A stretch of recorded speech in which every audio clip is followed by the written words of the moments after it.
प्रस्तावना। यह पुस्तक खुशहाल मन सुखी जीवन, आई एम फाइन स्पिरिट, जापानी में छपी मेरी अन्य पुस्तकों कॉफी ब्रेक और टी टाइम की श्रृंखला में तीसरी है। इस पुस्तक में आपको जीवन मंत्रों का खजाना मिलेगा। हर वर्ग और उम्र के लोग, प्राथमिक स्कूलों के बच्चे, 100 साल के बड़े, कर्मचारी, गृहिणियां और व्यवसायी, सभी इस पुस्तक को उपयोगी पाएंगे। आज मिलने वाला मुख्य धारा का अधिकांश स्व सहायता साहित्य अमेरिका से आता है। यहाँ आपको सरल शब्दों में समझाए गए विश्वव्यापी फॉर्मूले और सिद्धांत मिलेंगे, जो विश्वभर के सभी धर्मों और जातियों के लोगों की जरूरतें पूरी करेंगे। इसे नैतिकता सिखाने के लिए पूरक स्कूल पाठ्यपुस्तक की तरह इस्तेमाल करें। मेरा दावा है कि इससे ध्वंस, हिंसा, कुकर्म, अपराध और आत्महत्या के मामलों में कमी आ जाएगी। निस्संदेह इससे विद्यार्थियों का चरित्र सुधरेगा और उनका शैक्षिकी निष्पादन सुधारने में भी मदद मिलेगी। इसे कर्मचारियों के प्रशिक्षण कार्यक्रमों में भी इस्तेमाल करें। इसका कंपनी को सुधारने में उत्कृष्ट प्रभाव पड़ेगा। यह कर्मचारियों के अवसाद के मामलों में कमी लाएगी, कंपनी के उत्साह में वृद्धि करेगी और उसका मनोबल बढ़ाएगी। आइए हम सब सकारात्मक व्यक्ति बनने का प्रयास करें, जो हर वक्त मुस्कुरा सकते हों और जिनका मन यह कहते हुए वाकई खुश रहे कि मैं खुश हूँ। रयूहो का भाग आई 1। बेफिक्र रवैये के साथ जिएं। यदि आपका मन जटिल विचारों से भरा पड़ा है, तो एक क्षण लेकर उसे खाली कर दें। सारे बंधन और जटिलताएं इस तरह दूर कर दें, जैसे कि आप झाड़ू से कूड़ा करकट बुहार रहे हों। जब आप यह काम कर लें, तो याद रखें, जीवन का वास्तविक प्रस्थान बिंदु सादगी और सकारात्मक मनोवृत्ति के साथ जीना है। अपने जीवन को उत्कृष्ट बनाने के लिए, जो कि देदीप्यमान प्रकाश से चमकता हो, हमेशा बेफिक्र रवैये के साथ जिएं। नर्म उगती धूप में 1 फुट से कम गहरी एक उथली नदी की कल्पना करें। मंद मंद बहती नदी के ऊपर सूरज चमक रहा है। उस छोटी नदी का तल सोने जैसा झिलमिला रहा है। नदी बहती है तो अपनी सतह पर धूप के नर्म स्वरूप प्रतिबिंबित करती हुई आनंददायक आवाज करती है। पारदर्शिता के साथ जिएं, ठीक नदी के पानी की तरह। पारदर्शी जीवन जीने का अर्थ है बनावट छोड़कर सादगी से जीना और जटिल चिंतन से बचना। दूसरों के प्रति अविश्वास और संदेहों से भरे न रहें, न भावुक अथवा हीन भावनाओं से ग्रस्त ही हों। प्रफुल्लता से, स्वाभाविक रूप से और सादगी से जिएं। यहाँ तक कि अगर किसी ने आपके साथ विश्वासघात भी किया हो या आपको धोखा भी दिया हो, तो भी चिंता न करें और उससे अछूते रहकर जीते रहें। बेफिक्र रवैये के साथ जिए, उस बच्चे की तरह जो रात को अच्छी तरह सोने को बाद दिन की सारी चिंताएं भूल जाता है। अपने मन से बोझ की सारी ईंटें हटा दें और अपने मन को हवादार व हल्का बना लें। भाग 2। कमजोरियां और कमियां प्रसन्नता के बीज हैं। अगर आप में कमजोरियां और कमियां हैं और आप उन्हें लगातार जानते हैं, तो आप वास्तव में बहुत सौभाग्यशाली हैं। जापानी में एक कहावत है कि चरमराने वाला दरवाजा ज्यादा दिन चलता है। इसका मतलब है कि स्वास्थ्य की समस्याओं या शारीरिक कमजोरियों वाले लोग ज्यादा जीते हैं, क्योंकि वे अपने शरीर का ध्यान रखते हैं। जबकि हर वक्त काम करते रहने वाले स्वस्थ लोगों को अक्सर ज्यादा सतर्क रहने की जरूरत होती है। इसी प्रकार अपनी कमजोरियों को 30, 40 या 50 की उम्र में भी जान लेने वाले लोग उन्हें कभी आगे जारी नहीं रखेंगे। इसका यह भी तात्पर्य है कि उनमें अभी भी विकास की संभावनाएं बाकी हैं। आप में से ज्यादातर लोगों को शायद अनेक समस्याएं होगी, जो आपको चिंतित और दुखी कर रही होंगी। लेकिन कृपया उन्हें अपने और अधिक विकास के लिए सकारात्मक प्रोत्साहन के बीच समझें। अगर 60 या 70 की उम्र तक पहुंच चुका कोई व्यक्ति कौशलों और योग्यताओं की जटिलताओं को लेकर अभी भी दुखी होता है और अक्सर सोचता है कि मुझे अभी भी बहुत कुछ सीखने की जरूरत है, मेरे पास अभी भी बहुत कम कौशल है, या मैं बहुत लापरवाह हूँ, तो यह बात उस आदमी को असाधारण बना देती है। यह तथ्य कि यह आदमी अपने आप में पूर्ण संतुष्ट नहीं, उसके भावी विकास की संभावनाएं उपलब्ध कराता है। जब लोग नई चीजें सीख लेते हैं और जीवन में अनेक प्रकार के अनुभव एकत्र कर लेते हैं, तो उन्हें एहसास होता है कि सफलता और विकास के अनेक बीज विरोधी दिखने वाली चीजों में मिलते हैं। उदाहरण के लिए, युवा लोग शारीरिक रूप से स्वस्थ होते हैं और उनमें प्रखर संवेदनाएं भी होती हैं, किंतु उनमें ज्ञान और अनुभव की कमी भी होती है। बड़े होकर लोग शारीरिक रूप से कमजोर हो जाते हैं और उनकी तंत्रिकाएं कड़ी हो जाती हैं, जिसके परिणामस्वरूप उनकी संवेदनाएं मंद पड़ जाती हैं। फिर भी, हालांकि वे युवाओं जैसा शारीरिक बल और संवेदनाएं खो देते हैं, लेकिन इन विशेषताओं के स्थान पर उनमें अधिक बुद्धिमत्ता आ जाती है और उनके पास अनुभव का बड़ा भंडार हो जाता है। इसी प्रकार, लोगों में जीवन के एक चरण में जो शक्तियां होती हैं, बाद के चरण में उनके स्थान पर उनमें विपरीत शक्तियां आ जाती हैं। ज्यादातर मामलों में आप पाएंगे कि जो योग्यताएं आज आप में नहीं हैं, और जो आपकी आज की योग्यताओं के विपरीत छोर पर स्थित हैं, वे योग्यताएं हैं जो आप में भविष्य में विकसित और विस्तृत होगी। सफलता के कारक आमतौर पर आपकी योग्यताओं और शक्तियों में पाए जाते हैं, किंतु भावी सफलता के संकेत अक्सर आपकी शक्तियों से विपरीत शक्तियों में मिलते हैं। इसलिए हमेशा याद रखें कि आपका भविष्य में मार्गदर्शन करने वाले बीज आपकी वर्तमान शक्तियों से विपरीत शक्तियों में मिलेंगे। 3. अंत में आप ही अपने प्रतिद्वंद्वी हो जाते हैं। G1 में निर्णायक जीत आप दूसरों से तुलना करने में कभी नहीं पाएंगे। अगर आप केवल अपने को देखने के तुलनात्मक तरीके के आधार पर ही निर्णय करेंगे तो आपको अंतिम सफलता नहीं मिलेगी। इसके बजाय आपको अपने जीवन की पिछली अवधि में किए गए विकास और प्रगति से तुलना करके अपना मूल्यांकन करना चाहिए। अपने भीतर पाई जाने वाली समस्याओं को केवल आपके भीतर पाई जाने वाली समस्याओं की तरह देखें। फिर उन योग्यताओं पर विचार करें जो जन्म के समय आप में थी और उसके बाद से प्राप्त अपनी योग्यताओं और उपलब्धियों की जांच करें। अपना आकलन आपको इसी तरीके से करना चाहिए।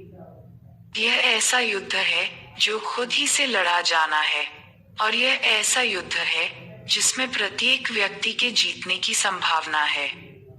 सब कुछ कह और कर लेने के बाद आपको कहना चाहिए, जिन योग्यताओं के साथ में पैदा हुआ था और जो दक्षताएं मैंने विद्यालय में प्राप्त की, उन्हें देखते हुए मैंने अच्छा किया।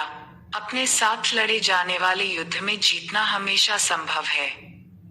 जब लोग दूसरों के साथ युद्ध लड़ते हैं, तो उसमें स्पष्ट जीत मिलनी मुश्किल है। असल में, अगर आप उन लोगों को नजदीक से देखें जिन्हें दूसरों पर जीत हासिल हुई प्रतीत होती है, तो आप पाएंगे कि उनमें से कुछ को जिंदगी में जीत हासिल नहीं हुई। इससे पता चलता है कि जब लोग किसी दूसरे से मुकाबला करते हैं, तो कोई अंतिम जीत नहीं हो सकती। अंत में आप ही अपने प्रतिद्वंदी हो जाते हैं। 4. अविचल मन वाले व्यक्ति। चीन काल से ही अविचल मन बौद्ध धर्म में अत्यंत महत्वपूर्ण माना गया है। कारण यह है कि जीवन के प्राय अधिकतर दुहक और भ्रांतियां मानसिक उत्तेजना से पैदा होती हैं। बौद्ध जिज्ञासुओं के लिए मुख्य प्रकरणों में से एक ऐसा मन साधना है जो डोल न सके। स्थिर अविचल मन वाले व्यक्तियों में गहन आंतरिक शांति होती है और साथ ही उनमें बल और विश्वसनीयता भी होती है। समस्त कठिनाइयों से पार पाने का दृढ़ निश्चय और मजबूत अधिक संकल्प नेतृत्व की योग्यताएं विकसित करने की आधारशिलाएं हैं। नेता होने का सार मामूली कठिनाइयों से कभी विचलित न होना और किसी भी समस्या से पार पाने की शक्ति रखना है। इस शक्ति का स्रोत अविचल मन है। ऐसे बहुत से लोग हैं जो आत्मविश्वास रखने का दावा करते हैं, किंतु आलोचना से पाला पड़ते ही अक्सर उसे खो देते हैं। इन लोगों को सच्चा अविचल मन विकसित करने की आवश्यकता है। इसे हासिल करने के लिए इस तथ्य के प्रति जागृत होना अनिवार्य है कि आप ईश्वर की संतान हैं, क्योंकि इस बोध के बिना अविचल मन केवल सत ही बात है। जब हम यह जान लेंगे कि अपने दिल की अत्यंत गहराई में हम ईश्वर से जुड़े हैं, तो हमारा मन डावाडोल नहीं होगा। किंतु यदि यह विश्वास डगमगाता है और आप यह मानना शुरू कर देते हैं कि आप नियंती की दया पर निर्भर हैं, जैसे भाग्य की नदी में बहता हुआ पत्ता, तो आप पुनर्तः विचलित हो जाएंगे। यह आपको केवल इस तरह के निराशावादी विचारों की ओर ले जाएगा कि आपके आसपास के लोग आपको चोट पहुंचाएंगे, या कि दुखद भविष्य आपकी प्रतीक्षा कर रहा है। आप इस तरह के पराजयवादी विचारों से भरा दुखद जीवन जीना चाहेंगे या एक सकारात्मक जीवन, यह पुनर्तः इस बात पर निर्भर करता है कि आप स्वयं को कैसा समझते हैं। 5. चलते रहेंगे तो बढ़ते रहेंगे। स्नोबॉल प्रभाव। प्रतिदिन अनेक चीजें घटित होती हैं, जो या तो सौभाग्य और प्रसन्नता के बीच हो सकती हैं या फिर दुख और परेशानी के। यह संसार की वास्तविकता है। लेकिन अगर आप हमेशा हर चीज में छिपे सबक खोजेंगे और हर समस्या में निहित सफलता के बीजों की तलाश करेंगे, तो भले ही आपको किसी भी स्थिति का सामना क्यों न करना पड़े, आप केवल बढ़ेंगे। बर्फीले पहाड़ पर स्नोबॉल अर्थात बर्फ के गोले की तरह, जो ढलान पर लुढ़कता है तो बढ़ता जाता है। आपको जीवन रूपी बर्फ के गोले को चलाते रहने की आवश्यकता है, भले ही उसमें कष्ट रूपी धूल कंकड़ मिल जाएं। जब बर्फ का गोला लुकता है, तो और बर्फ एकत्र कर आकार में बढ़ता जाता है। जीवन की तुलना बर्फ के गोले से करना बहुत मूल्यवान है। जीवन के इस परिप्रेक्ष्य के साथ जीने से आपको अपनी मानवीय क्षमताएं आकार में दुगुनी, बल्कि तिगुनी तक बढ़ाने में सहायता मिलेगी। बस यह याद रखें कि अगर आप कठिनाइयों की परवाह किए बिना चलते रहेंगे, तो बढ़ते रहेंगे। जीवन में हर वह स्थिति जिसका आप सामना करते हैं या हर वह व्यक्ति जिससे आप मिलते हैं, एक शिक्षक है। अगर आप इस नजरिए को अपना सके, तो हर सामना और संबंध एक सबक होगा जो आपको लाभ पहुंचाएगा। 6. अपने अनूठे मिशन पर भरोसा करें। अपने जीवन को किसी और के जीवन से बदलने की कोशिश करना दुख ही बढ़ाता है। जब आप इस फंदे में फंस जाएं, तो याद रखें, सही आदमी को सही काम दिया जाना चाहिए। यह भी याद रखें कि कहीं कोई काम है जो आपकी योग्यताओं के अनुरूप है।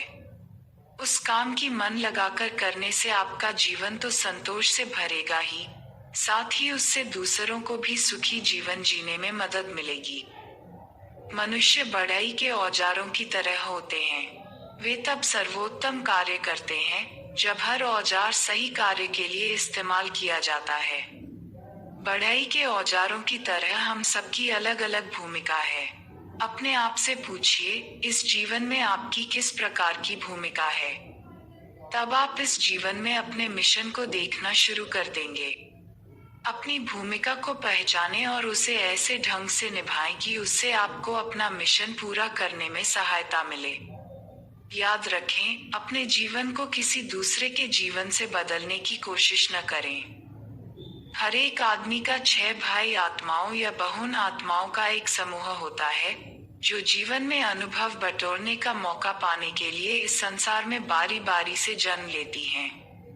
जब कोई आदमी वापस दूसरी दुनिया में लौटता है, तो पृथ्वी पर प्राप्त अपने सारे अनुभव समूह के सभी सदस्यों के साथ बांटता है।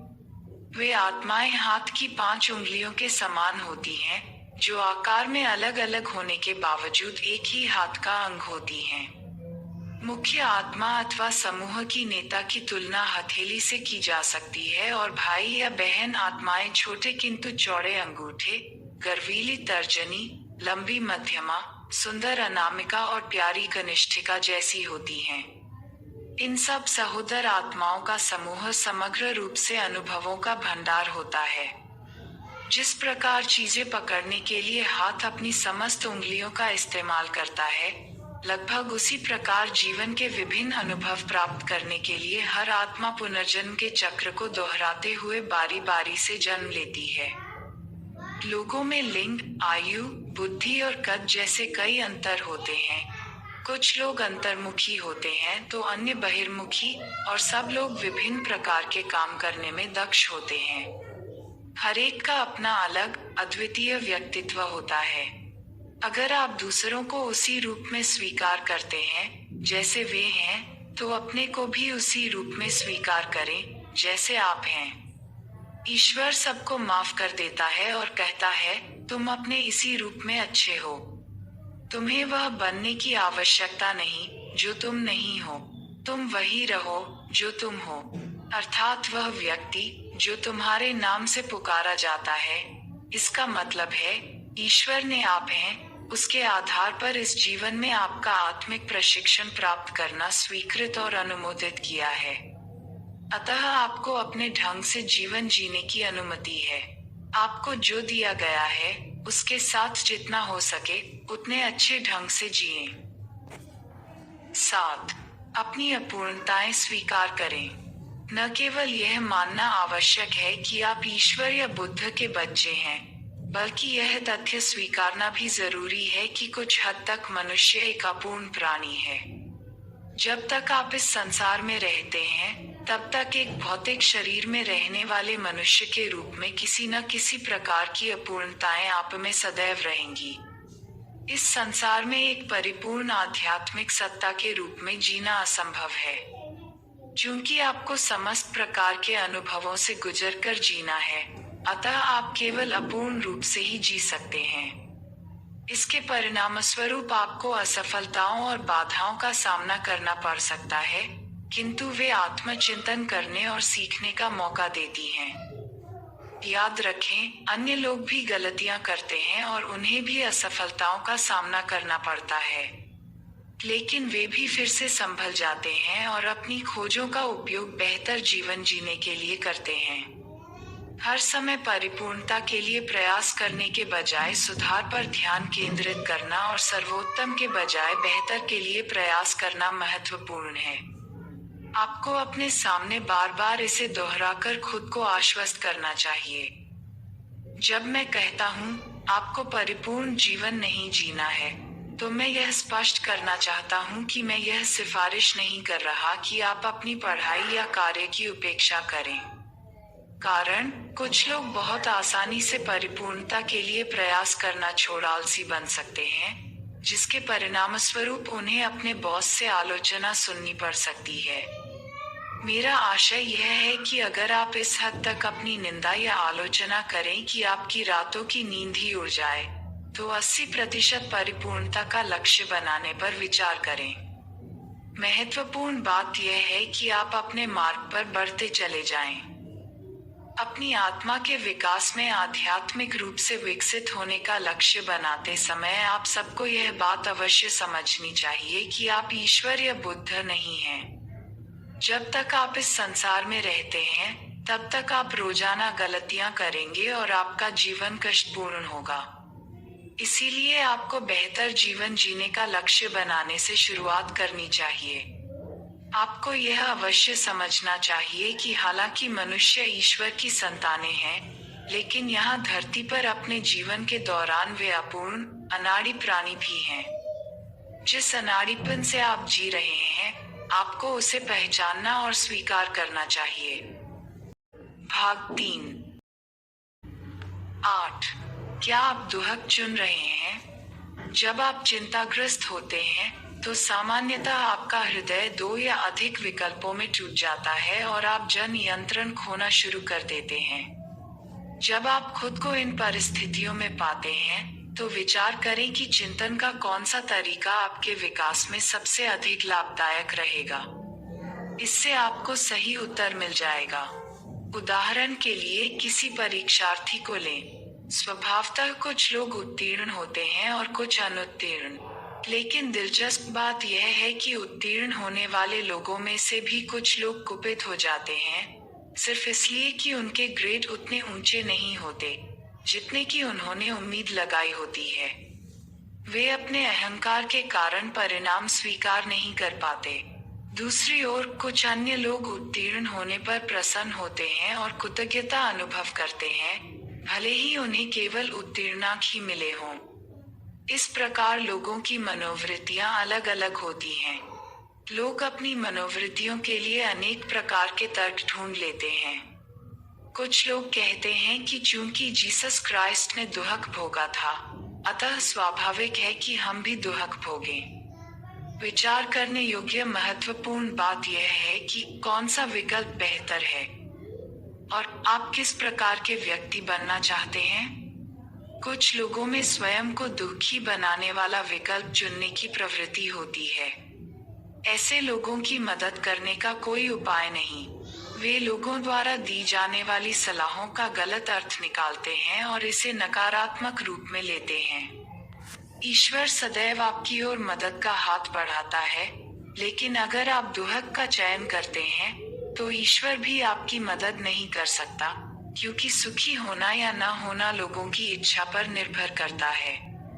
अतः यह आवश्यक है कि आप सुख का चयन करने के लिए कृतसंकल्प हो। 9. अपने मन की शक्ति पर विश्वास करें। हर चीज का एक कारण होता है और उसके शीघ्र बाद उसका परिणाम आता है। अतः यह आवश्यक है कि अच्छे बीज बोने, उनका पालन पोषण करने और उनके फलों की फसल काटने के तरीके सोचे जाएं। मैं एक विचार सिखाता हूँ, जिसे डायनामाइट चिंतन कहते हैं। यह विचार है, अपने मन में विस्फोटक शक्ति रखने वाले बीज बोने का। मुझे आश्चर्य होता है कि इतने सारे लोग कमजोर मनोवृत्ति के साथ क्यों जीते हैं। दुनिया ऐसे लोगों से भरी पड़ी है जो मुश्किल से ही मुक्ति की कामना करते हैं और सहायता मांगने में हिचकिचाते हैं। बहरहाल, मैं कहना चाहूंगा कि पुराने धर्म के दिन समाप्त हो गए, जब लोग सोचते थे कि प्रार्थना करने या भगवान का नाम लेने से वे बच जाएंगे। समस्त लोगों को बचाने की कुंजी इस या उस प्रकार के चिन्ह पर आधारित किसी तात्कालिक या अतिसरलीकृत पद्धति में नहीं पाई जाती। इसके बजाय मानवता को बचाने की कुंजी महान दार्शनिक शक्तियों के अनुसार अपना विकास और विस्तार करने तथा हर आदमी के भीतर गहराई में छिपी योग्यताओं के बारे में सोचने में निहित है। जो लोग मन की कार्यप्रणाली के भीतर निहित शक्ति के बारे में सचमुच नहीं जानते, वे कह सकते हैं कि वे केवल शब्द, भ्रांति या मात्र दिलासा देने वाले विचार हैं। वे लोग चिंतन के उन आधारभूत तरीकों को त्याग देते हैं और केवल तात्कालिक लाभ या प्रत्यक्ष चमत्कारों पर ध्यान देते हैं। वे किसी द्रुत पद्धति से पैसा बनाने या बीमारी ठीक करवाने के विचार पर ध्यान दे सकते हैं। लोग कभी कभी इतने कमजोर होते हैं कि आसानी से ऐसी बातों में आ जाते हैं, पर मैं उन्हें मजबूत बनाना चाहता हूँ। अगर आप मजबूत बन जाएं, तो लाखों समस्याएं हल की जा सकती हैं। असल में मैं कहूँगा कि अगर आदमी मजबूत बन जाए तो कोई समस्या ऐसी नहीं जो हल न की जा सकती हो। उदाहरण के लिए, रोता हुआ बच्चा टॉफी दिखते ही चुप हो जाता है और मुस्कुराने लगता है, या प्रशंसा के दो बोल सुनते ही साहस से भर जाता है, या सिर पर प्यार भरी थपकी देने से उत्साहित होकर दौड़ लगाने लगता है। ईश्वर और मनुष्यों के बीच इसी तरह का संबंध है। मनुष्य कभी कभी बाधाओं से ग्रस्त हो जाते हैं, उदास हो जाते हैं, या हीनता की ग्रंथियों से ग्रस्त हो जाते हैं। लेकिन अगर उन्हें ईश्वरीय शब्द प्राप्त हों और उन्हें वे अपने हृदय में अंकित कर लें, तो वे उठकर खड़े हो जाएंगे और सशक्त, प्रसन्न और सकारात्मक प्राणियों के रूप में पुनर्जन्म प्राप्त कर लेंगे। मैं चाहूंगा कि हर आदमी न केवल इन शब्दों को पढ़े, बल्कि इन्हें वास्तविक रूप में अनुभव भी करे। यह मेरी सच्ची आशा है। मैं यह विचार बार बार सिखाता आ रहा हूँ कि मन हर चीज का प्रस्थान बिंदु है और मन बदलने से जीवन भी बदलकर बेहतर हो जाएगा। यह अपने आप में सत्य है।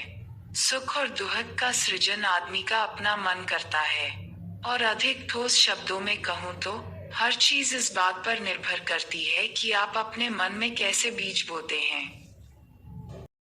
10. विश्वास बनाओ। आत्मविश्वास का अर्थ अपनी योग्यताओं को वास्तविक से अधिक समझना या घमंडी होना नहीं है। यह वह अवर्णनीय विश्वास है जो यह समझने से आता है कि आप में संभावनाएं हैं और आप ठीक हैं। जब लोग चिंता या दुहक से ग्रस्त होते हैं तो वे अपने बारे नकारात्मक होने लगते हैं और सोचने लगते हैं कि वे कितने निकम्मे हैं। किंतु स्वयं को अधिक यथार्थ दृष्टि से देखना जरूरी है।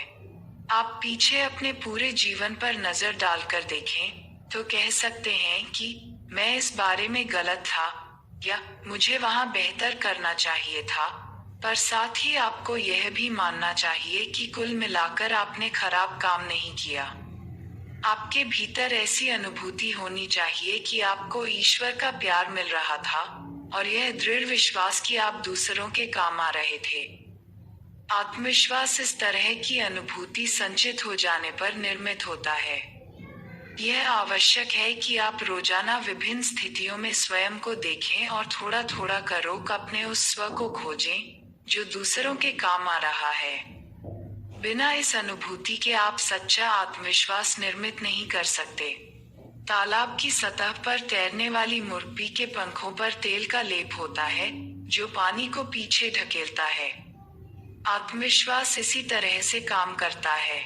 कोई भी विपत्ति क्यों न आ जाए, असली आत्मविश्वास इस तेल की तरह काम कर आपके दिल की गहराइयों को क्षतिग्रस्त होने से बचाता है। प्रत्येक स्थिति में यह अनिवार्य है कि आप अपने दिल की गहराइयों से ईश्वर में आस्था रखें। अगर आप यह मानते हैं कि ईश्वर ने इस संसार की रचना की है, तो जो कुछ भी दुखद प्रतीत होता है उसका कुछ प्रयोजन या अर्थ अवश्य होगा। यह सोचा भी नहीं जा सकता कि भगवान का इरादा केवल आपको कष्ट देने का है। आप परिवार के किसी सदस्य की मृत्यु के माध्यम से मजबूत बन सकते हैं। किसी मित्र से बिछुड़ने के बाद आपको कोई और भी बढ़िया आदमी मिल सकता है। अपने जीवन साथी से तलाक होने के बाद आपको कोई उससे भी बेहतर जोड़ीदार मिल सकता है। आवश्यकता इस बात की है कि समय बीतने के साथ आप आंतरिक शक्ति का एक भंडार सृजित कर लें। कष्ट से जूझने और दुख में डूब जाने के बजाय आपको अपनी आत्मा को परिष्कृत करने का काम करना चाहिए। कठिन समय में भगवान में अपनी आस्था और उसके प्रति अपना प्रेम बनाए रखना जरूरी है। जब आप किसी मुसीबत के भांवर में फंस जाएं, तो खुद से पूछें कि क्या आप ईश्वर से प्रेम करते हैं। ज्यादातर लोग अपने प्रति प्रेम से आविष्ट रहते हैं। वे बस इतना ही सोच सकते हैं कि वे कितने दुखी हैं और वे दूसरों की सहानुभूति पाने के लिए उन्मत्त हो जाते हैं। पर समस्या यह है कि कोई भी उन्हें पर्याप्त मात्रा में कुछ नहीं दे सकता। ऐसे वक्त अपनी पीठ सीधी कर लें और खुले आसमान को देखें। जो लोग चिंता से ग्रस्त होते हैं और नकारात्मक आध्यात्मिक प्रभाव प्राप्त कर रहे होते हैं, वे आमतौर पर जमीन की तरफ झुक जाते हैं, सूरज की तरफ पीठ कर लेते हैं और केवल अपनी परछाई को ही ताकते रहते हैं। जब तक वे ऐसा करते रहते हैं, तब तक वे कभी रोशनी को नहीं देख सकते।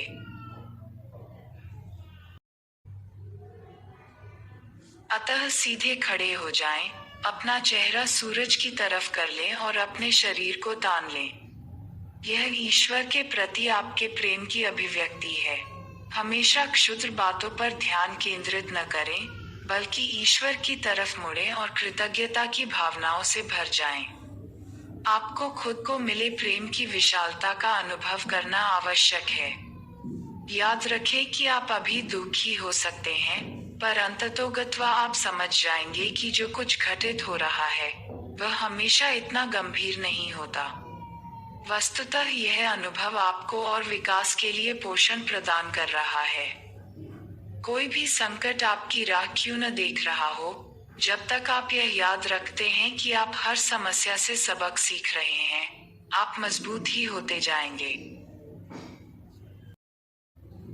1 आत्मसम्मान की डायरी लिखें। आपको कभी अपनी अच्छी बातों की सूची बनानी चाहिए। आपको अपने अतीत पर नजर डालनी चाहिए और जब से आप पैदा हुए तब से लोगों ने जिन जिन बातों के लिए आपकी तारीफ की, उन्हें लिखना चाहिए। जब आप ऐसा करेंगे तो पाएंगे कि आप अक्सर सराहे जाते रहे हैं। यह विचार कि आपकी हमेशा निंदा की जाती है केवल आपकी उत्पीड़न ग्रंथि का परिणाम है और जरा भी सच नहीं। लोग किसी भी प्रकार के क्यों न हो, उन सब में कुछ अच्छी बातें होती हैं। समस्या यह है कि सराहे जाने को भूलना आसान है और लोग केवल उस वक्त को याद रखते हैं जब उन्हें नीचा दिखाया गया था। हो सकता है इसी कारण आप नकारात्मक ढंग से सोचते हों। इस मामले में मैं चाहूंगा कि आप सब वापस अपनी जिंदगियों के बारे में सोचें और उन सब चीजों की सूची बनाएं जिनके लिए आपकी सराहना की गई थी। उनमें ऐसी चीजें भी हो सकती हैं जिन पर आपने यह सूची बनाए जाने से पहले ध्यान नहीं दिया था और यह काफी हद तक अप्रत्याशित साबित हो सकती है। उदाहरण के लिए, हो सकता है आप इस बात से परेशान रहते हों कि आप महिलाओं में लोकप्रिय नहीं, लेकिन जब आप इस बारे में सोचेंगे तो पा सकते हैं कि पुरुष आप पर विश्वास करते हैं। ज्यादातर लोग उन लोगों को नापसंद करते हैं जो महिलाओं में लोकप्रिय होते हैं, इसलिए वे उनकी आलोचना करने लगते हैं। दूसरी ओर, लोग ऐसे आदमी के निकट सहज महसूस करते हैं जो महिलाओं में लोकप्रिय नहीं होते। वह उन्हें चैन का अनुभव कराता है और इसे उसकी खूबी समझा जा सकता है। आप अपने चरित्र को 12 कार्यालय में कठिनाई पाएं तो व्यायाम करें। आप अपना कार्य जारी रख सकते हैं या नहीं और अगले दिन उसे पुनः उत्साह के साथ प्रारंभ कर सकते हैं या नहीं, यह आपके शारीरिक बल पर निर्भर करता है। निस्संदेह आपको कार्य कौशल और शारीरिक बल दोनों चाहिए, पर बिना शारीरिक बल के आप कार्य करना जारी नहीं रख सकते।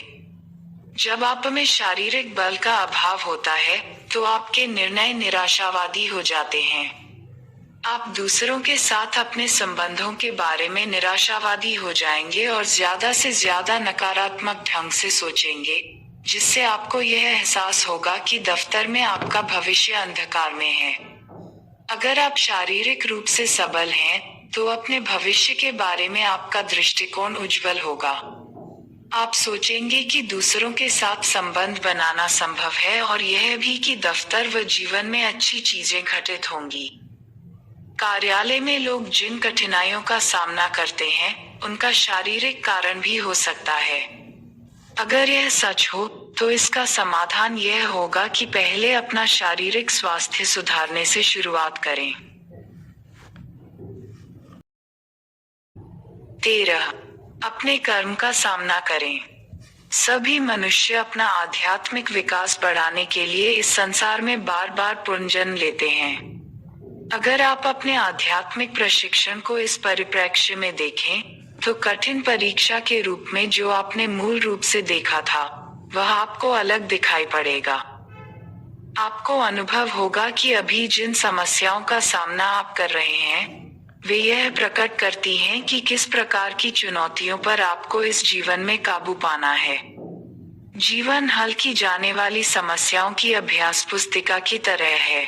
अतः भले ही आपको लगे कि आप दुखों के भंवर में फंसे हुए हैं, पर असल में इसका यह मतलब है कि आप जीवन में एक अत्यंत महत्वपूर्ण मुझे का सामना कर रहे हैं, और इस समय आप अपने आध्यात्मिक विकास के लिए एक महत्वपूर्ण समय का अनुभव कर रहे हैं। यह आपके लिए एक रोमांचक समय है। आप अंततः मुकाबले के लिए अखाड़े में प्रवेश कर गए हैं। अभी तक आपने एक काल्पनिक विरोधी के साथ छद्म मुक्केबाजी करते हुए एक लंबा वक्त प्रशिक्षण में बिताया था, पर वह समय अब समाप्त हो गया है और मुकाबला शुरू होने वाला है। जैसे ही रेफरी लाल कोने अखाड़े में प्रतिद्वंद्वी मुक्केबाजों के खड़े होने के 2 स्थानों में से एक वाले मुक्केबाज को, अर्थात आपको, बुलाने के लिए चिल्लाएगा, आपको अपने कपड़े उतारकर अखाड़े में उतर जाना है। एक बार जब आप अखाड़े में उतर जाएंगे, तो लड़ना ही होगा। यह वह महान क्षण हो सकता है जिसके लिए आप इस दुनिया में पैदा हुए हों। यहाँ तक कि पैदा होने से पहले भी आपने इस क्षण के लिए तैयार होने में दूसरी दुनिया में कई दशक, बल्कि शताब्दियां तक बिताई हो सकती हैं। पर्याप्त शक्तिशाली अनुभव करने पर ही आपने धरती पर आने और इस चुनौती का सामना करने का निर्णय किया। अगर आपका प्रतिद्वंद्वी कोई मनुष्य होता तो यह बहुत कष्टदायक हो सकता था, पर जिसका सामना आप कर रहे हैं वह कोई व्यक्ति नहीं। जिसे आप अजेय समस्या के रूप में देख रहे हैं वह असल में मरीचिका से अधिक कुछ नहीं। यह केवल आपका अपना कर्म है जो किसी समस्या या चिंता के रूप में सामने आया है। अखाड़े में जिससे आप लड़ रहे हैं वह कोई दूसरा आदमी नहीं, यह युद्ध आप और आपके कर्म के बीच है और आपको यह मुकाबला हर कीमत पर जीतना है। यही आपके इस पुनर्जन्म का प्रयोजन है। अतः अब जबकि वह नाजुक घड़ी आ पहुंची है, आप इस तरह की बातें करते हुए हिलावाला क्यों कर रहे हैं कि अगर मैं बुद्धिमान नहीं हूं तो यह मेरे बस की बात नहीं, या यह सब मेरी परिस्थितियों के कारण है, इसका दोष मेरे माता पिता को दे, यह मेरे भाई का कसूर था, या मैं गरीब होने की वजह से सफल नहीं हो सका। अब जबकि आप अखाड़े में हैं, लाल कोने से निकल आए हैं, नीले कोने वाले अपने प्रतिद्वंद्वी के दस्तानों से अपने दस्ताने स्पर्श कर लिए हैं और आप दोनों एक दूसरे पर आंखें तरेर रहे हैं। ऐसे में बहाने बनाना उस स्थिति में किसी व्यक्ति के यह कहने के समान है कि असल में मैंने हाल ही में कोई प्रशिक्षण नहीं लिया है, मेरे पैर थोड़े सख्त हैं और मेरी कमर में कल दर्द हो रहा है। आप भी अगर अपने प्रतिद्वंद्वी से ऐसी बातें सुनेंगे तो सोचोगे कि यह आदमी कमजोर है और उस मौके को लपक लेंगे। अतः इस तरह की मनोवृत्ति अच्छी नहीं। एक बार अखाड़े में उतर जाने पर आपको अपनी कमजोरियां छिपानी हैं और अपना बेहतरीन प्रदर्शन करना है। जैसे ही आप अपने कर्म को रूबरू पाते हैं, आपको निश्चय करो साहस के साथ उसका सामना करना है। स्थिति प्रतिकूल हो तो भी उसका पता न चलने दें। अखाड़े में आप अपने प्रतिद्वंद्वी को यह नहीं जानने दे सकते कि उसके पास जीतने का मौका है। अगर आपका वजन 65 किलो है तो भी आपको छाती फुलाकर इस तरह डटे रहना है मानो आपका वजन कहीं ज्यादा है, ताकि आपका प्रतिद्वंद्वी घबरा जाए कि आप उसे हरा देंगे। इसलिए जीवन में हमेशा सकारात्मक ढंग से सोचें। 14. ईश्वर आपको वही समस्याएं देता है जिन्हें आप हल कर सके। ईश्वर कभी किसी आदमी का ऐसी समस्या से सामना नहीं कराता जिसे वह हल न कर सकता हो। यह एक ही ऐसी चीज है जो उसने कभी नहीं की और न कभी करेगा। संघर्षरत व्यक्ति सोच सकता है कि वह यह बोझ उठाने में असमर्थ है, किंतु ईश्वर की नजर में यह बिल्कुल सही मात्रा है। इसे समझने के लिए पीठ पर भारी थैले ढोकर ले जा रहे आदमी की कल्पना करें। वह ज्यादा वजन उठाने में सक्षम है, पर शुरू में वह ऐसा करने से बचता है और हल्का वजन ही उठाता है। अतिरिक्त वजन लादे जाने पर वह सोचता है कि वह बोझ से गिर जाएगा, पर एक क्षण बाद उस पर और वजन लाद दिया जाता है। उसे फिर लगता है कि वह बोझ से गिर जाएगा, पर ऐसा नहीं होता। वह चलता जाता है, तभी कोई उस पर और वजन लाद देता है। वह सोचता है, इस बार तो पक्के तौर पर मैं खड़ा रह ही नहीं पाऊंगा, लेकिन असल में वह अभी भी चलता रहता है।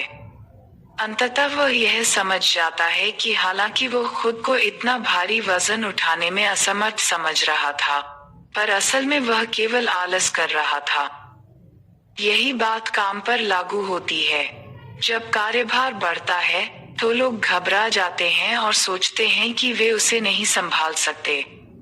जब आपको यह लगे कि आपकी क्षमता की सीमाएं आ गई हैं, तो यह विचार करना अनिवार्य है कि क्या आपने वाकई वह सब कर लिया है जिसकी ईश्वर आपसे अपेक्षा करता है और जिसके बारे में वह मानता है कि आप इसकी सफलता से प्रबंध करने में सक्षम हैं।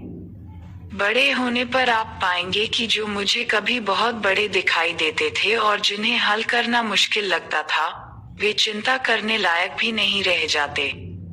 उदाहरण के लिए, जब कोई कंपनी अचानक भारी वृद्धि के दौर से गुजरती है तो कर्मचारियों को लग सकता है कि वे उसमें किए जाने वाले परिवर्तनों से निपटने या उनके साथ गति बनाए रखने में असमर्थ हैं। किंतु जब वे बढ़े हुए कार्यभार को संभालते हैं, तो उन्हें पता चलता है कि अभी तक वे पर्याप्त प्रयास नहीं कर रहे थे और अकारण घबरा रहे थे।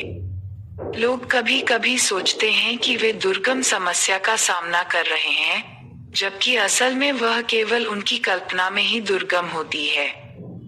हालांकि आपको लग सकता है कि इस समय आप ऐसी समस्या का सामना कर रहे हैं जिस पर काबू पाना आपके वश से बाहर है, पर साल भर में आप उसे स्वयं हल कर लेते हैं। इसलिए सोचिए कि अगर आप भविष्य में 1 साल आगे होते तो क्या करते, और मुझे विश्वास है कि आपको समाधान मिल जाएगा। दूसरे शब्दों में, कल्पना कीजिए कि भविष्य में आप कैसे होंगे, कैसे बढ़ेंगे, और फिर इस बिंब या मानसिक चित्र को वर्तमान में लाइए। अगर आप ऐसा करेंगे तो अपने को अधिक मजबूत होता पाएंगे। मेरे ख्याल से यह प्रयास करने योग्य है। कभी कभी जब आप संघर्ष कर रहे होते हैं और संकल्प के साथ किसी समस्या को हल करने की कोशिश कर रहे होते हैं, तो अचानक पाते हैं कि समस्या तो बिना आपके जाने अपने आप ही हल हो गई है। पहले पहल आपको लग सकता है कि यह अविश्वसनीय है कि आप इतनी कठिन समस्या हल कर पाने में सफल रहे हैं, लेकिन देर सबेर आप ऐसी समस्याएं आसानी से हल कर सकने लायक हो जाएंगे। 15. तेज नहीं, दूर तक दौड़ने वाले की तरह सोचें। जब कभी आप निराश हो जाएं और सोचने लगे कि स्थिति इससे ज्यादा खराब नहीं हो सकती या आप और ज में अधिक कष्ट या विपत्ति नहीं सह सकते, तो यह मत भूलें कि आपके जीवन में ऐसी अवधियां आमतौर पर संक्षिप्त होती हैं। अगर आप केवल 1 या 2 वर्षों पर ही ध्यान केंद्रित करें, तो आप उन चीजों के बारे में खिन्न हो सकते हैं जो आपकी आशाओं के अनुरूप नहीं हुई। ऐसे समय में आपको अपना सोचने का तरीका पूरी तरह बदलने की जरूरत है। इन अवधियों में से किसी एक में आप सफल नहीं हुए, इस तथ्य का अर्थ हो सकता है कि आप 100 गज की तेज दौड़ नहीं जीत सकते, पर इसका यह अर्थ होना आवश्यक नहीं कि आप में धावक बनने की ही योग्यता नहीं। तेज दौड़ें कुछ 100 गज की होती हैं, पर मैराथन दौड़ के बारे में सोचिए, जो 26 मील की होती है। अगर आप तेज दौड़ में अच्छे नहीं, तो अपने आप से यह पूछें कि क्या आप में लंबी दूरी की दौड़ के लायक योग्यता है। कभी कभी आपको अपना परिप्रेक्ष्य बदल लेना चाहिए। मैं खुद कभी बहुत अच्छा धावक नहीं रहा, लेकिन जब मैं सीनियर हाई स्कूल में था, तब एक बार मैंने एक मैराथन में भाग लिया था और काफी संतोषजनक स्थान प्राप्त किया था। लंबी दूरी की इस दौड़ के अनुभव ने मुझे सभी कार्यों में धीरे धीरे गति बढ़ाने का महत्व सिखाया। जब दौड़ शुरू हुई, तो मैंने ऐसे लोगों का समूह चुना जिन्हें मैं अपने समान योग्यताओं वाला समझता था, और मैं रफ्तार पकड़ने के लिए उनके साथ दौड़ा। किंतु कुछ क्षण दौड़ने के बाद मेरे शरीर में गर्मी आ गई, मैं अच्छा महसूस करने लगा और मुझे लगा मैं उससे बेहतर कर सकता हूँ जितना मैंने मूल रूप से सोचा था। लगभग आधे रास्ते से मैंने अपनी गति बढ़ानी शुरू कर दी और मुझे ऐसा अनुभव होने लगा जैसे मेरे पैर बड़े हो गए हों। मैं तब तक अपनी गति बढ़ाते रहने में सफल रहा जब मैं उन लोगों से आगे निकल गया जो तेज गति की छोटी दौड़ों में हमेशा मुझे हराते रहे थे। तेज दौड़ने वाले आमतौर पर अच्छे तगड़े होते हैं, और जब लंबी दूरी की दौड़ में वे अपनी गति खो देते हैं, तो पाते हैं कि अब वे और दौड़ना जारी नहीं रख सकते। जब मैं उन तेज दौड़ने वालों से आगे निकला, तो मैंने उनके चेहरों पर आश्चर्य देखा। मैं मुश्किल से ही यकीन कर पाया कि ऐसा हो रहा है। यह सचमुच एक आश्चर्यजनक अनुभव था। मैंने आपको धीरे धीरे गति बढ़ाने के महत्व के बारे में बताया है। आपको अपनी क्षमता का निष्पक्ष मूल्यांकन करने और यह निर्णय करने की आवश्यकता है कि कब आपको अतिरिक्त प्रयास करना चाहिए, ताकि आप यथासंभव सर्वोत्तम परिणाम प्राप्त कर सकें। सुधार की गुंजाइश हमेशा रहती है। 16. क्या आप अपनी संभावनाओं के लिए सीमाएं तय कर रहे हैं? चिंताओं का सामना करते समय हमेशा जीवन में अपनी संभावनाएं बढ़ाने के तरीके खोजते रहना जरूरी है। पेशेवर और शौकिया दोनों तरह की बेसबॉल में आमतौर पर 2-4 पिच जरूरत पड़ने पर खेलने की प्रतीक्षा में बेंच पर बैठे रहते हैं। अलग अलग भूमिकाओं के लिए अलग अलग पिच नामित किए जाते हैं, जैसे कि प्रारंभकर्ता अर्थात स्टार्टर, एवजी अर्थात रिलीफ पिचर और समापनकर्ता अर्थात क्लेजर। चूंकि टीम ने विभिन्न भूमिकाओं के लिए विभिन्न वैकल्पिक पिच तैयार किए होते हैं, अतः खेल की स्थिति के अनुसार वह अपनी रणनीति को समायोजित करने में सफल रहती है। इस तरीके से कोचा हारने की जोखिम कम करते हैं। इसी प्रकार जीवन में भी आपको इसी तरह की सावधानियां बरतनी हैं। 2-3 विकल्प अग्रिम रूप से तैयार कर और समस्या हल करने का अपना कौशल निखारें, ताकि आप किसी भी कठिनाई से निकल सकें। जिस प्रकार पेशेवर पिचर भी गेम हमेशा जीत नहीं सकते, उसी प्रकार आप भी हमेशा अपने स्वप्न पूरे नहीं कर सकते, क्योंकि मार्ग में अक्सर बाधाएं बाट जोती मिलती हैं। उनसे निपटने के लिए पहले से आपातकालीन उपाय तैयार कर रखना अच्छा रहता है। बाधाएं इतनी बड़ी क्यों हो जाती हैं? इसका एक कारण यह है कि लोग जीवन में केवल एक लक्ष्य निर्धारित करते हैं। एक लक्ष्य निर्धारित करना और उसे हासिल करने के लिए भरसक प्रयास करना अच्छी बात है, किंतु यदि आप किसी लक्ष्य विशेष के बारे में बहुत ज्यादा सोचेंगे और यह मानकर चलेंगे कि सपने पूरे करने का केवल यही एकमात्र तरीका है, तो आपका दृढ़ निश्चय आसक्ति बन जाएगा। परिणाम यह होगा कि छोटी छोटी असफलताएं भी गहन निराशा उत्पन्न कर देंगी। यह जीवन के प्रारंभिक चरणों में स्वयं को केवल एक पेशे तक सीमित कर लेने से भिन्न नहीं है। आप व्यापक परिप्रेक्ष्य को भुला देते हैं कि संभावनाएं उससे कहीं अधिक हैं, जितनी आप समझते हैं। जब आप कोई समस्या हल करने के लिए हाथ पैर मार रहे होते हैं, तो अन्य संभावनाओं के लिए गुंजाइश रखना हमेशा अनिवार्य है। यह निराशा से बचने के मुख्य तरीकों में से एक है। 17. कठिन समय से उबरना। हम कठिनाइयों से कैसे उबरते हैं या गिरकर कैसे उठते हैं? दुनिया में ज्यादातर लोग अपने सपने पूरे करने के एक लिए आकांक्षाओं के साथ पैदा होते। यदि हम उन्नति अभिलाषा करते किंतु स्वयं को नीचे गिरता पाते हैं, तो इस गिरावट से उबरने के लिए हमें क्या उपाय करने चाहिए? सर्वप्रथम मैं चाहूंगा कि आप यह याद रखें कि आपके भीतर अनंत ऊर्जा है। आत्मा प्यास की तरह होती है।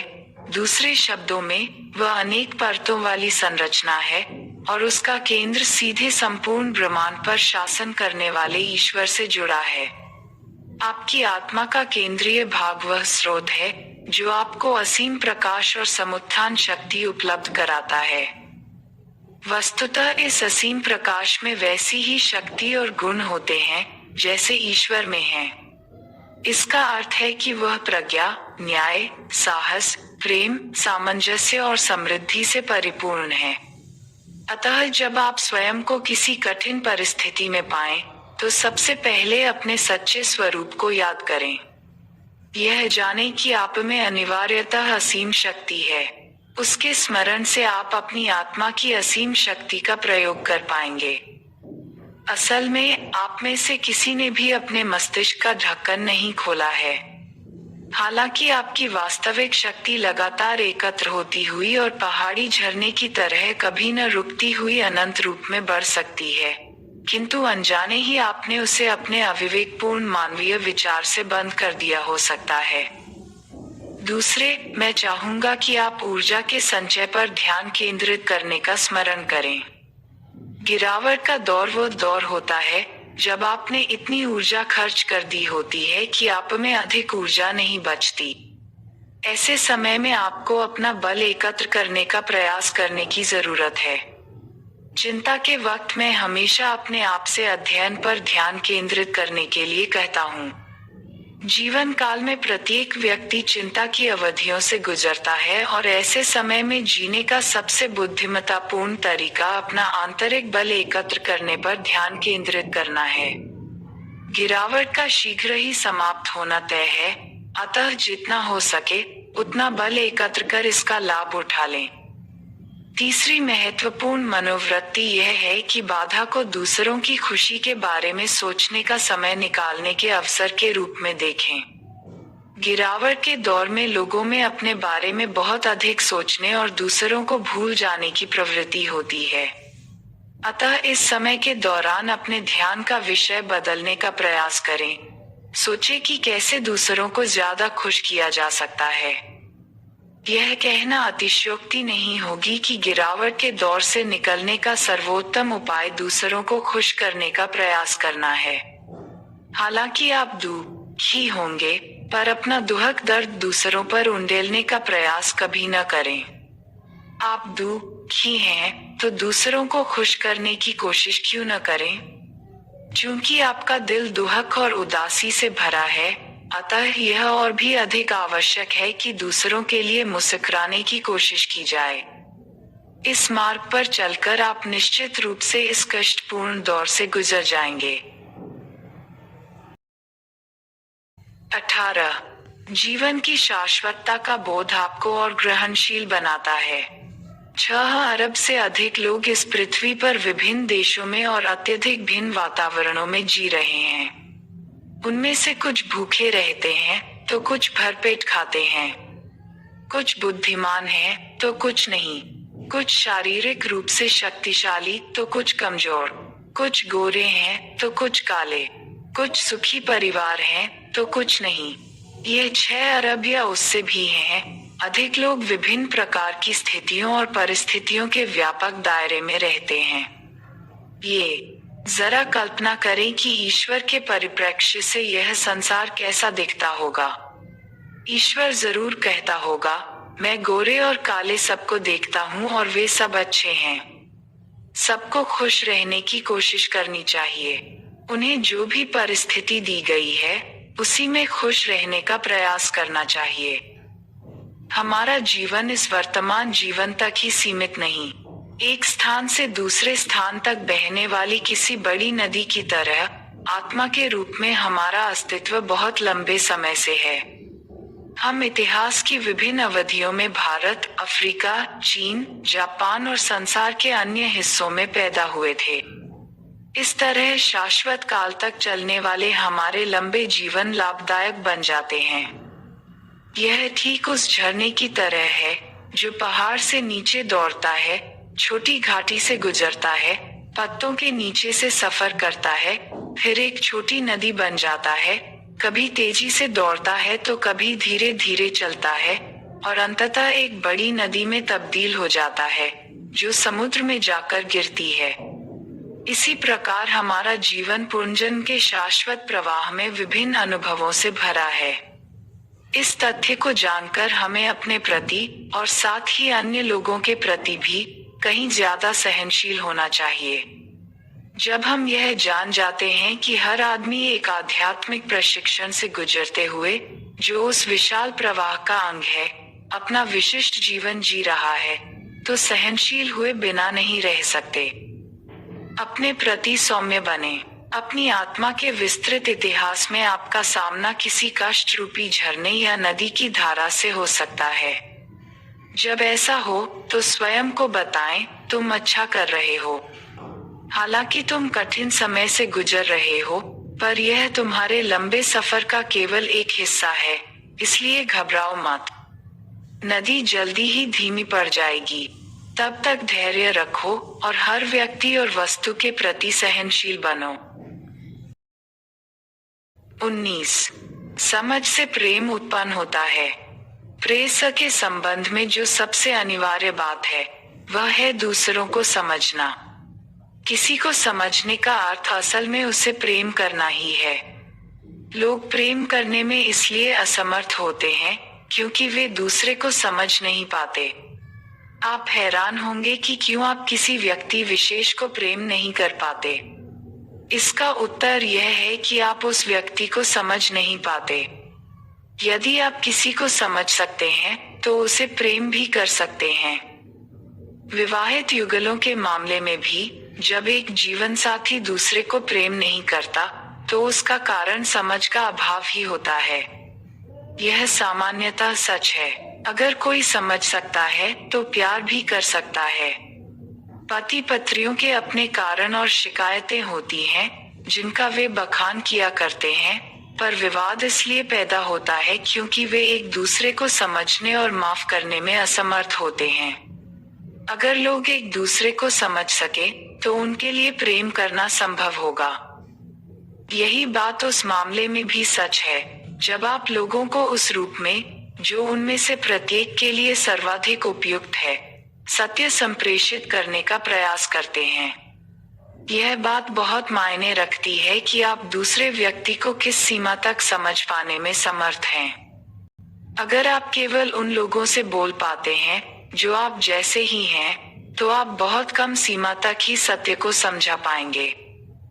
दूसरों को प्रेम करने की अपनी क्षमता का विस्तार करने के लिए पहली अपेक्षा है उन्हें समझने की योग्यता अर्जित करना। कोशिश करो किसे हासिल किया जा सकता है। अनुभव प्राप्त करो और अपने ज्ञान के भंडार को विकसित कर आप दूसरों को समझने में सक्षम हो जाएंगे। अगर आप किसी को समझ सकते हैं तो उसे प्यार भी कर सकेंगे। इसी प्रकार, यदि आपको महसूस होता है कि कोई आपको समझता है, तो आपको यह भी महसूस होगा कि आपको प्यार किया जा रहा है। 20. लोगों पर दोस्त या दुश्मन का ठप्पा न लगाएं। नेक मामलों में लोग दूसरों को सही तरह से समझ नहीं पाते। कभी कभी वे दूसरों को इसलिए गलत समझते हैं क्योंकि उनकी धारणा प्रायः पहले से बने पूर्वाग्रहों पर आधारित होती है। सबसे आम धारणा दूसरे को दोस्त या दुश्मन समझने की है। जब लोग दूसरों को देखते हैं, तो वे उन्हें इस आधार पर दो वर्गों में बांट लेते हैं कि वे उनके दोस्त हैं या दुश्मन। फिर वे दुश्मनों के रूप में वर्गीकृत लोगों को तंग करना शुरू कर देते हैं। दूसरी ओर, वे दोस्तों के रूप में वर्गीकृत लोगों के साथ रहते हैं और उन पर निर्भर हो जाते हैं। दूसरे को दोस्त या दुश्मन के रूप में बांटते समय लोग पहले यह विचार करते हैं कि उससे उन्हें कोई लाभ होगा या नहीं। वे अपने दुश्मनों के नजदीकी लोगों को भी अपने दुश्मनों के रूप में वर्गीकृत कर लेते हैं। वे उन लोगों को कोई जानकारी न देने या उनसे संबंधित नकारात्मक चीजें बताने का प्रयास कर सकते हैं और उन्हें नीचा दिखाने की कोशिश करते हैं। हमें इस प्रकार की सोच से सावधान रहने की अत्यंत आवश्यकता है, जो दूसरों को दोस्त और दुश्मन में बांटती है। गलती यहीं से शुरू होती है। लोगों के किसी विशेष ढंग से व्यवहार करने या किसी विशेष स्थिति में खड़े होने का कोई कारण या पृष्ठभूमि होती है। उस पृष्ठभूमि को जाने बिना किसी के दोस्त या दुश्मन होने का निर्णय करने से समस्या खड़ी हो सकती है। भले ही किसी व्यक्ति के बारे में आपको ऐसा लगता हो कि वह आपका कोई भला नहीं करने वाला, फिर भी आपको यह पता अवश्य लगाना चाहिए कि वह ऐसा क्यों कर रहा है। अनेक मामलों में ऐसे व्यक्ति आपके प्रच्छन्न शिक्षक होते हैं और साथ ही आपके मन के प्रतिबिंब भी। यदि आप सोचते हैं कि अमुक व्यक्ति अक्षम है, तो वह व्यक्ति उस विचार के प्रति प्रतिक्रिया करेगा। किंतु यदि आप सोचते हैं यह निश्चित ही दक्ष व्यक्ति है, तो वह भी आपके बारे में ऐसा ही सोचेगा। ज्यादातर लोगों में किसी की समस्त खूबियां स्वीकार करने की योग्यता नहीं होती।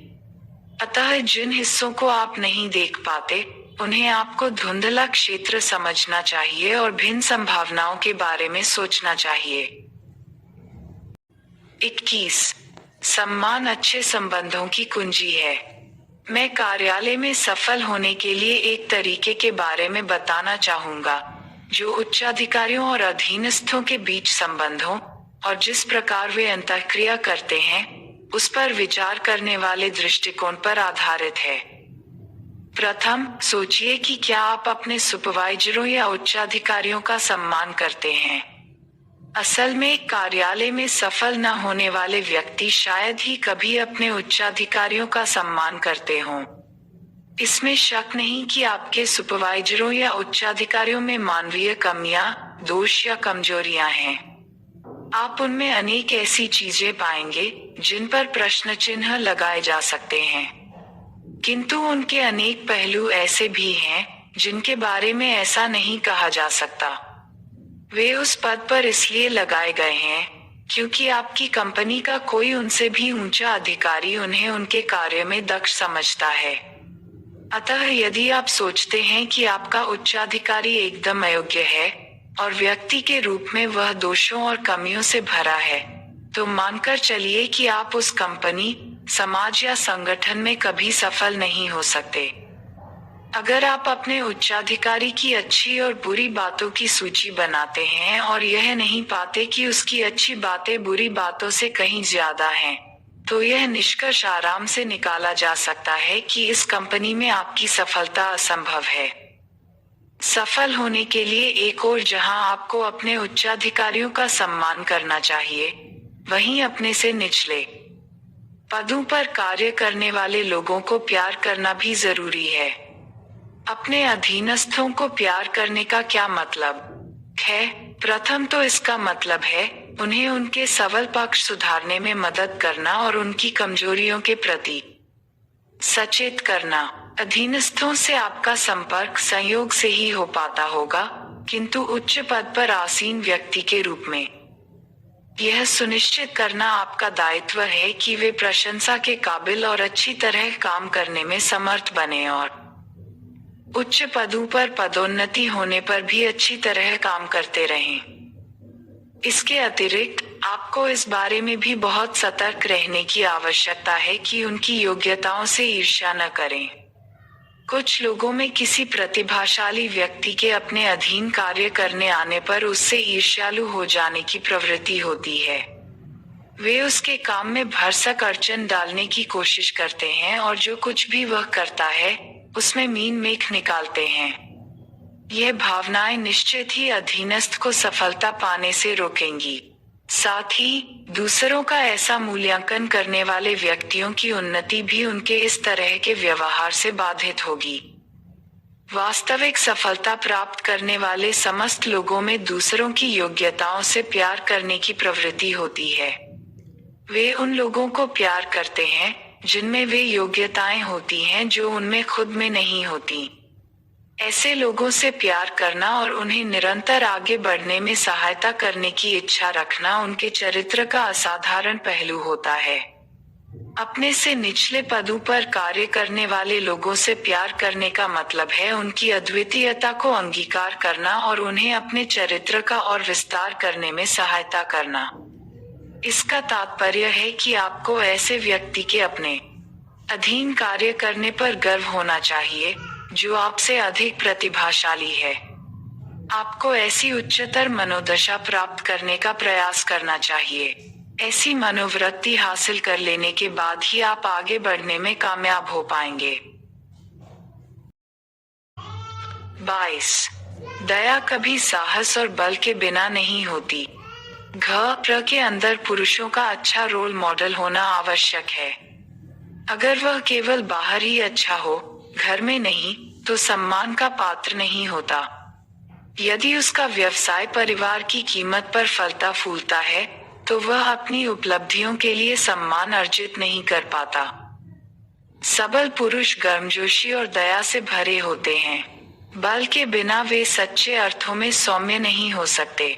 बल के पीछे जिम्मेदारी की भावना होनी चाहिए और उसका उत्साहपूर्वक इस्तेमाल किया जाना चाहिए। यह न भूले कि बल के बिना कोई दयालुता नहीं होती। सौम्य और दयालु होने का मतलब स्त्रैण होना नहीं है। दोनों का आपस में कोई संबंध नहीं।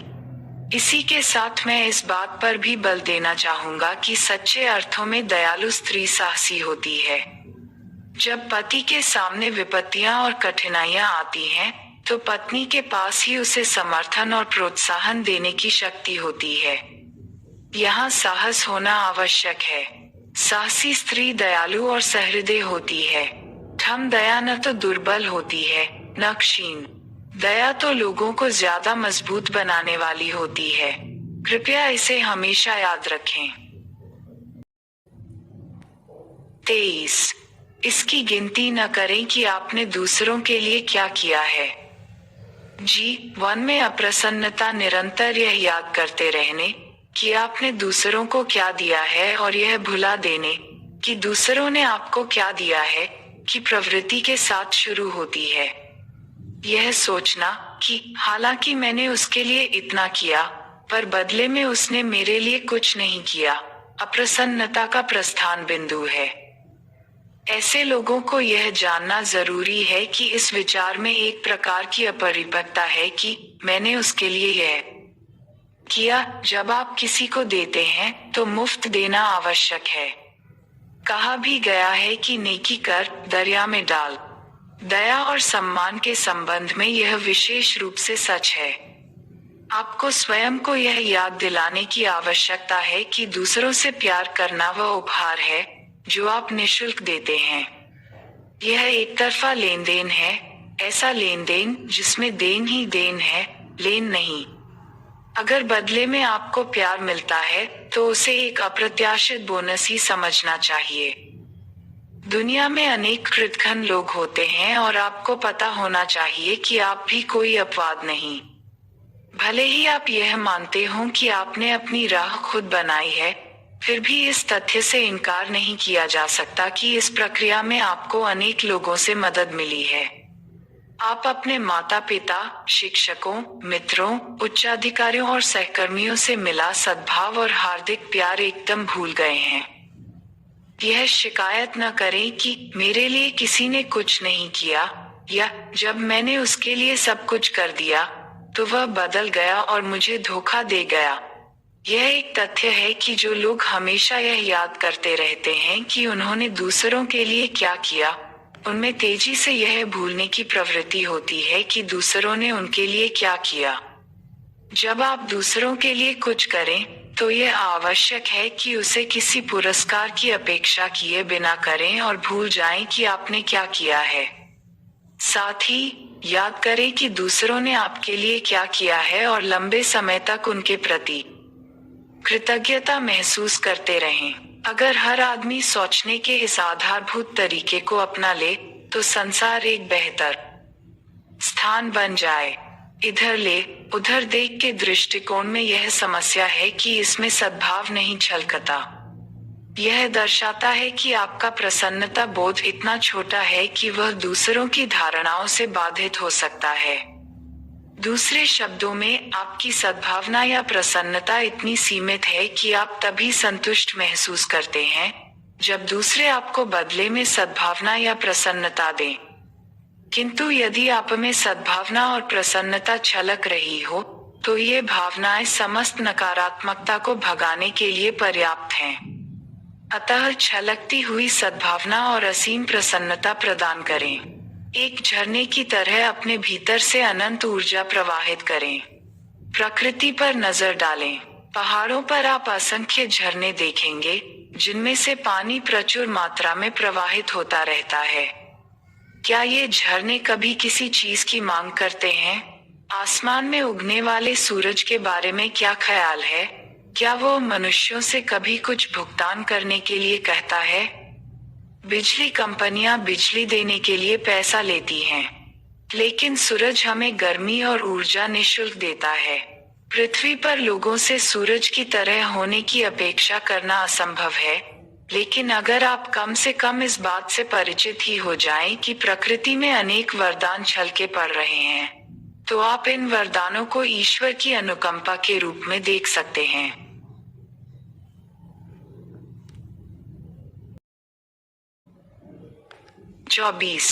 प्रसन्नता से जिएं। मैं अथ प्रसूत्रता पूर्वक का महत्व सिखाता हूँ, पर वैसा चरित्र किस तरह अक्सर प्रसन्नता पूर्वक जीने का महत्व सिखाता हूँ, पर वैसा चरित्र किस तरह विकसित किया जाए। एक जिम्मेदारी के साथ जिएं। आज के जमाने में जिम्मेदार व्यक्ति मिलना मुश्किल है। विवादप्रियता लोगों की विशेषता हो गई है। उनके लिए आत्मचिंतन करना कठिन हो गया है, क्योंकि वे अपने को सही साबित करने या बहाने बनाने की कोशिश करते हैं। इसलिए अगर आप स्वयं में बहाने बनाने या शिकायतें करने की प्रवृत्ति पाएं, तो कृपया अधिक जिम्मेदार बनने की बात याद रखें। गलतियां करना और असफल होना मनुष्य होने के अंग हैं, किंतु गरिमापूर्वक अपनी गलतियां मानना और उन्हें स्वीकार करना आपकी आत्मा को प्रगति करने के अवसर प्रदान करता है। गरिमा का अभाव और अपनी असफलताएं स्वीकार करने में कठिनाई वस्तुतः आत्मा को अगले चरण में कदम बढ़ाने से रोक देते हैं। 2. भुगतान की अपेक्षा न करें। क्या आप दूसरों को जो दे सकते हैं उसे बिना भुगतान की अपेक्षा किए देते हैं? बहुत कम लोगों में यह भावना होती है। 100 में से एक भी आदमी आप ऐसा नहीं पाएंगे।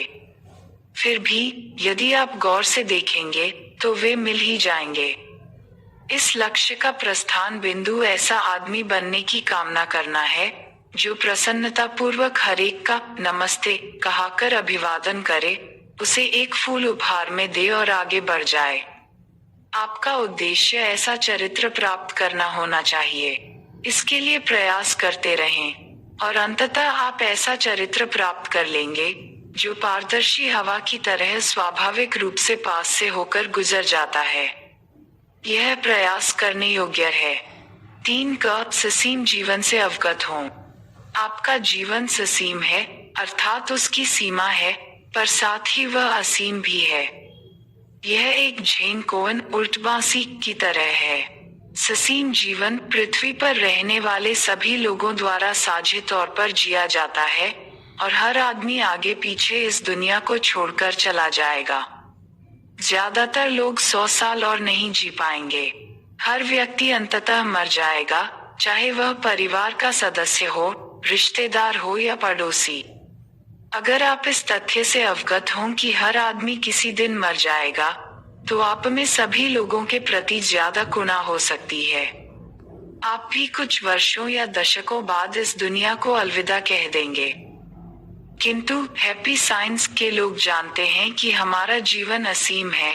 अतः यदि आप जानते हैं कि अंततः आप इस संसार से चले जाएंगे, तो लोगों के दिलों में एक सुखद प्रभाव छोड़कर जाने की बात सोचना एकदम स्वाभाविक है।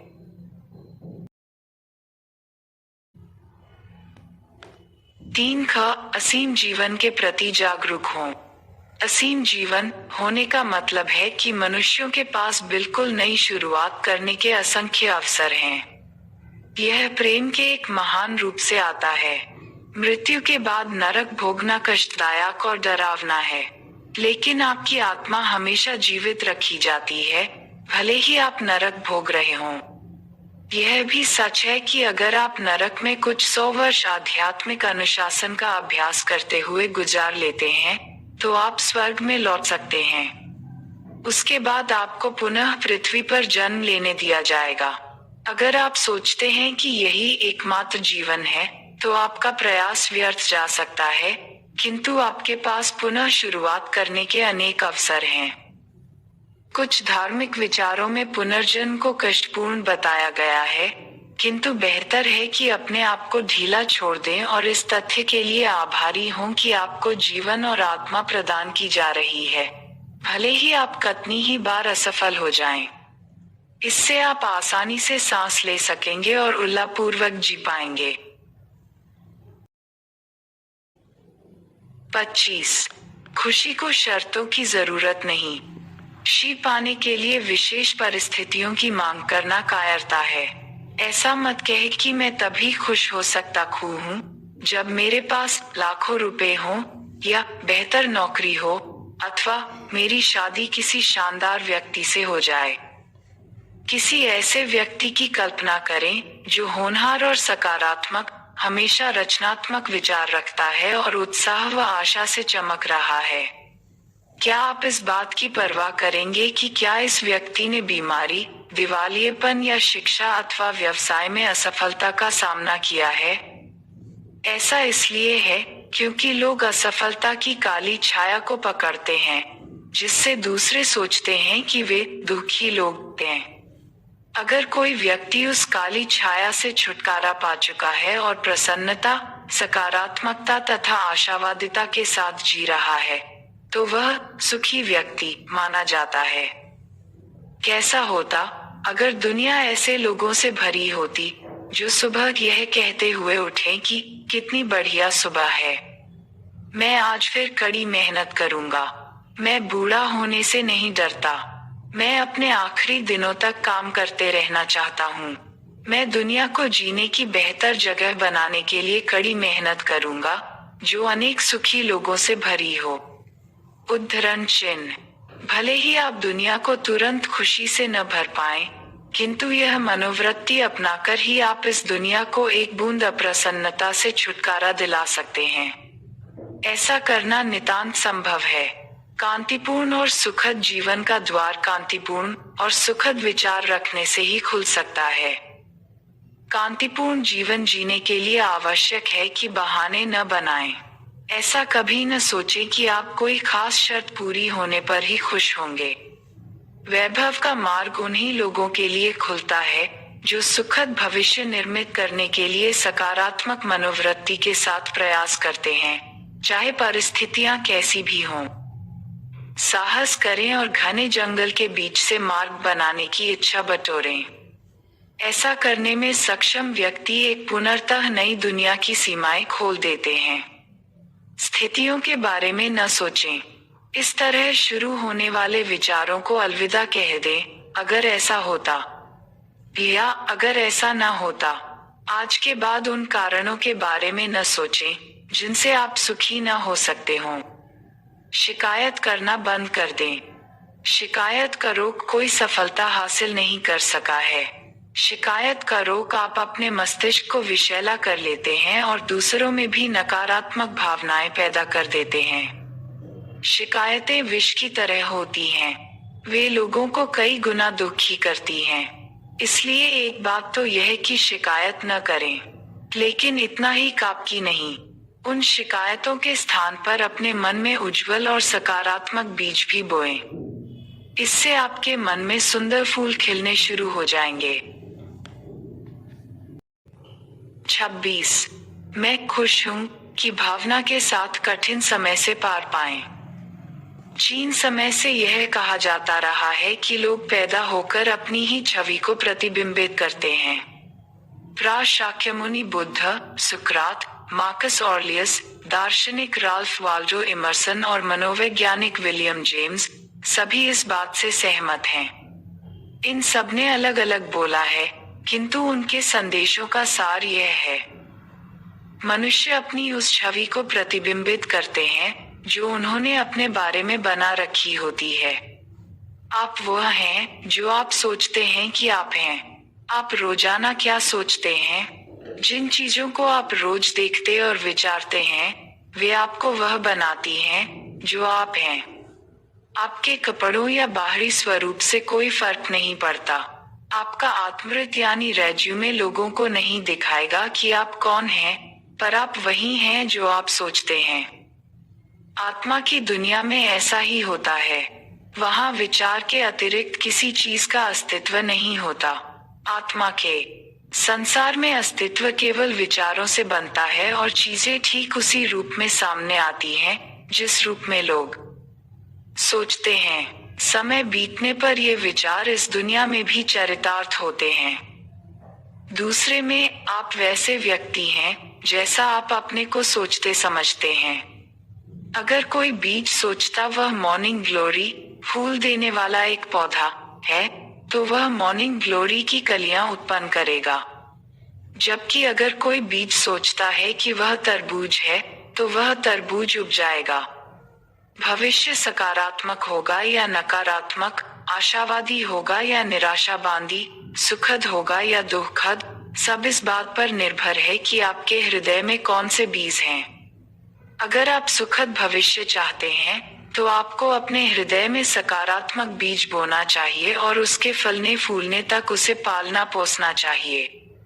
आप निरंतर अच्छे विचारों को सोचते रहकर इस बीज को पाल पोस सकते हैं। जब आपको लगे कि आपके मन पर नकारात्मकता हावी होने लगी है, तो आपको स्वयं आशावादी ऊर्जा उत्पन्न कर उससे उसका मुकाबला करना चाहिए। मनुष्यों के लिए अपने मन में एक साथ दो विरोधी विचार रखना असंभव है।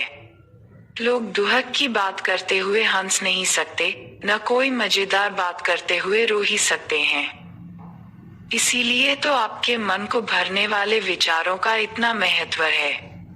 आपको सदैव अपनी एक सकारात्मक छवि मन में रखनी चाहिए।